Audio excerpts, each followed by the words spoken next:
জমকালো আয়োজনের মধ্য দিয়ে অনুষ্ঠিত হয়েছে সিলেটের ঐতিহ্যবাহী প্রবাসী সামাজিক সংগঠন জুরি সমাজ কল্যাণ সংস্থার বার্ষিক বনভোজন 2026।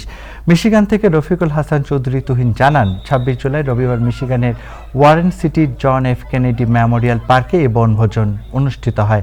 এতে মিশিগানে বসবাসরত জুরি উপজেলার বিভিন্ন পরিবারের সদস্যদের পাশাপাশি বাংলাদেশের বিভিন্ন জেলা প্রবাসী নারী পুরুষ অংশগ্রহণ করেন।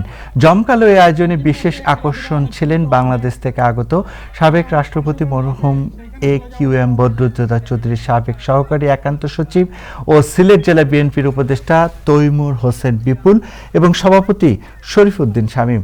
অনুষ্ঠানে বিশেষ অতিথি হিসেবে উপস্থিত ছিলেন ইব্রাহিম আলী, সেলিম আহমদ, আজির উদ্দিন, মাহতাব উদ্দিন, মাওলানা আব্দুল মতিন খান, তারেক আহমদ চৌধুরী, মোশাররফ হোসেন লিটু, মোহাম্মদ আলাউদ্দিন, নূর আলম সিদ্দিকী খালেদ, জাকির চৌধুরী সহ আরও অনেকে। সবার উপস্থিতিতে বনভোজন পরিণত হয় আনন্দ উচ্ছ্বাসের মিলন মেলায়। দীর্ঘ 1 বছর পর প্রবাসী জুরিবাসী ও তাদের পরিবারের সদস্যদের এমন মিলন মেলায় পার্ক জুড়ে সৃষ্টি হয় প্রাণবন্ত পরিবেশ।